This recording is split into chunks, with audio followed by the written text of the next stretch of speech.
Hola, ¿qué tal? Bienvenidos a Espacio Vértice Cromático, un espacio aquí en Carabanchel donde podremos acercar un poco las expresiones artísticas y encuentros sociales sobre las cosas que nos conectan al pueblo latinoamericano con España. Hoy, 12 de octubre, queremos tener unos diálogos a través de lecturas de libros de escritores de ficción. De lo que vamos a hablar sucede después del 12 de octubre. Son los hechos de la llegada de los españoles a la parte de que fue el reino del Tahuantinsuyo en el Sudamérica.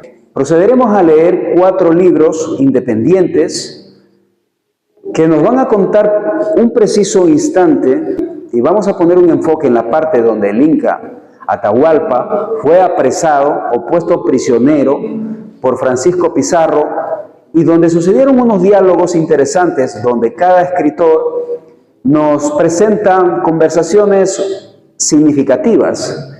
La última lectura que tendremos, hablaremos del Perú antiguo que se muestra como una sociedad previa a la llegada de los españoles.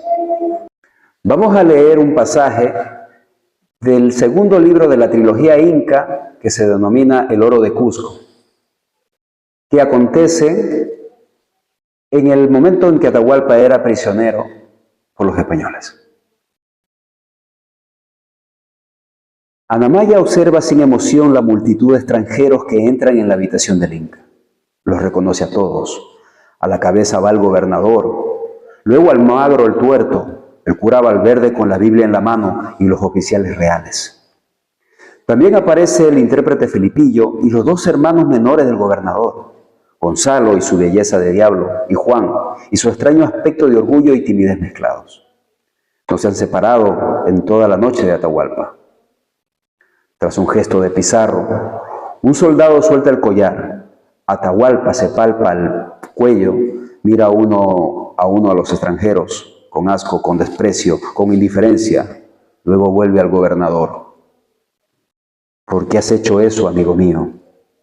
Pizarro no responde. Da una patada al collar de hierro que yace en tierra, como para alejarlo del Inca y suprimir cualquier rastro de su existencia. Has venido a jugar al ajedrez, ¿no es cierto?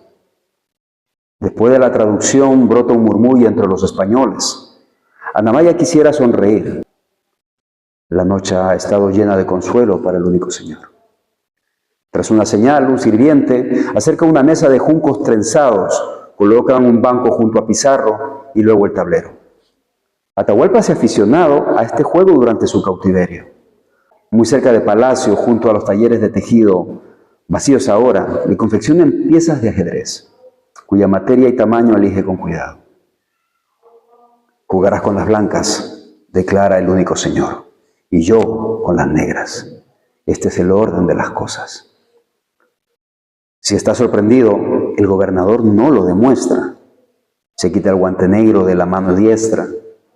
Anamaya descubre una mano pequeña y seca que coloca las piezas con nerviosismo. De pie aún, el único señor se quita uno a uno los atributos de su poder y se los tiende a Anamaya. El pectoral de muyus rosados y rojos, de inaudita finura, el yautu, la diadema real, e incluso el pañuelo que oculta su oreja desgarrada. El silencio es absoluto. Todos los españoles tienen los ojos clavados en el único señor Atahualpa. Cuanto más se despoja, más es el Inca de todos los incas. El siguiente libro que vamos a leer es Los Viracochas, de Edward Rosset, que es de nacionalidad británica, hijo de padre inglés y madre española. Atahualpa no terminaba todavía de creerse la desgracia que le había acontecido. No podía concebir que tantos miles de soldados fueran derrotados por un puñado de hombres aparentemente desorganizados. Hundido se mesaba los cabellos, mascullando palabras incoherentes y dirigiéndose a los dioses que le habían abandonado. Para consolarle, Pizarro se sentó a su lado y con la ayuda de Felipillo se dirigió a él. No os maravilléis de lo sucedido, le dijo, pues con menos soldados he señoreado yo otras muchas más tierras que la tuya, y otros mayores señores que tú. poniéndolos debajo del señorío de mi rey, el emperador de los cristianos de todo el mundo. Ando conquistando y atrayendo para su real servicio estas tierras, para que todos vengáis en conocimiento de Dios y de su santa fe católica. Queremos que veáis el error en el que habéis vivido hasta ahora y conozcáis el beneficio de la fe que os traemos. No hallaréis que yo haya hecho guerra, sino a quien me la ha hecho a mí, y aun pudiendo destruirlos, no lo hago. Si tú fuiste preso y tu gente muerta, fue porque venías con tanta gran hueste armada contra nosotros. Yo te envié a rogar con el religioso que entraras a verme en paz. Y no solamente no hiciste, sino que con gran soberbia arrojaste las palabras de Dios al suelo. Así permitió Él de echarte a ti por tierra y bajar tu soberbia y que ninguno de los tuyos pudiera dañar a español ninguno. Atahualpa, con amargura en la voz, replicó que sus enviados le habían engañado. Me dijeron que no erais viracochas, sino hombres ordinarios, y más todavía que no erais hombres de lucha, y estabais desorganizados. Y también me informaron, reconoció con candidez, que hasta los caballos estaban desencillados de noche. Chinquincara me aseguró que si hubiera tenido 200 guerreros, os habría traído atados. ¿Qué pensabas hacer con nosotros?, preguntó Pizarro. Atahualpa valientemente reconoció: tenía grandes planes para vosotros, sobre todo para los caballos, pues son animales que admiro mucho. Quería criarlos y enseñar a mis guerreros a montar tal como lo hacéis vosotros. Y con respecto a nosotros, el Inca se escogió de hombros. Pensaba castraros y ponernos al servicio de mis mujeres. También quería aprovechar los servicios de varios de vuestros hombres, que me han dicho que tienen ciertas artes, como fundidores, barberos, carpinteros. Pensaba obligaros a que fabricarais esas grandes casas flotantes, como en las que habéis cruzado el gran lago salado.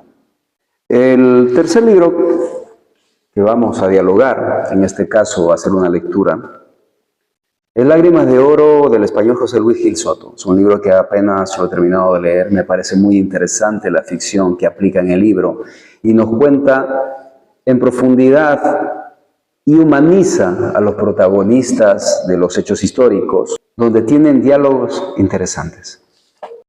Cajamarca, diciembre de 1532. A Atahualpa se le permitió moverse libremente por la casa que fue de su padre Huayna Cápac, ocupada ahora por Pizarro y sus séquitos, entre los que estaban su hermano Martín y su cuñada Inés, que había ido a unirse a la expedición desde Panamá. Acompañada por una cocinera llamada Catalina, bajo la supervisión de Inés, por encargo de Pizarro, el Inca se le instaló un pequeño dormitorio en una estancia elegida por el gobernador, apartada de las alcobas ocupadas por los españoles, pero próxima a una especie de salón y a sus propios aposentos. Compartía mesa y mantel a diario, y aunque las conversaciones eran tediosas a fuerza de traducir, lograron entenderse desde el primer momento en lo que se refería a las relaciones personales. Mi reino necesita saber que sigo vivo y que no estoy siendo maltratado. Por eso pido que puedan visitarme mis familiares y amigos, personas de confianza en las que he de transmitir a mis vasallos que el Inca está con ellos. También a vosotros, los viracochas, os conviene que así sea, porque de lo contrario pensarán que estoy siendo torturado o que he muerto, y acabarán por haceros la guerra. Mientras que si puedo seguir viviendo como huésped, todo será más fácil, cuando el rescate se haya completado y me pongáis en libertad. Está bien, pero siempre bajo la vigilancia de mis soldados, le contestó Pizarro a través del traductor. Entendedme, no podemos convertir la casa en un cuartel, pero nos sentiremos honrados si os visitan miembros de vuestra familia y personas principales, de uno en uno, o a lo sumo de dos en dos. Pizarro pensó desde el principio que sería mejor así, dejarle cierta libertad, por eso no lo encerró ni encadenó. No podía tener la garantía absoluta de que no iban a ser atacados por las tropas del Inca, con el fin de liberarlo y vengarse de los españoles. Pero creía que si Atahualpa confiaba en su futura libertad, estarían a salvo mientras se reunía el rescate. El gobernador no solo pensaba en la defensa inmediata, sino también en el futuro, en cómo asegurar el vasallaje de Atahualpa al emperador Don Carlos. Era consciente del riesgo que corrían y barajaba la posibilidad de deshacerse del Inca, pero tenía que ser prudente. El siguiente libro que vamos a leer es Perú Antiguo, de María Longena y Walter Alba. Leyendo los textos, en especial los de Garcilaso de la Vega y los de Guamán Poma de Ayala, es lógico sorprenderse de la extrema rigidez con la que estaba estructurado el imperio desde el punto de vista social y económico y del poder absoluto del rey. La ley y el Estado ejercían una relación con sus súbditos. La vida privada del individuo, su actividad laboral y su sustento económico estaban estrechamente controladas por el gobierno central, hasta el punto de que muchos estudiosos han definido el sistema político inca como un sistema totalitario de tipo socialista. La sociedad se basa en la familia, pero sobre todo en el ayllu, una especie de clan familiar formado por un grupo de familias con un patriarca común que vivían y trabajaban juntas. La economía inca se basaba sobre todo en la agricultura. Nunca se utilizó ningún tipo de moneda, pero los recursos circulaban por los vastos territorios del imperio mediante trueques y sobre todo a través de los tributos entregados a los soberanos y a los nobles. Estas pequeñas lecturas simplemente intentan abrir diálogos sobre la historia que compete a los hechos que ocurrieron o surgieron a raíz de la llegada de los españoles aquel 12 de octubre. Tratamos de rescatar de que hablamos de dos sociedades distintas que tuvieron un encuentro y que con el tiempo se fusionaron hasta el momento actual, donde podemos encontrar diferentes objetos, ritos, mitos, sociedades, parte de la religión, inclusive en el gobierno, formas de gobierno, que son similares. Aparte, claro está, del lenguaje español, con pequeños matices en ciertas palabras que solo se escuchan en un lugar u el otro. Pero queremos abrir estos diálogos para conocernos más.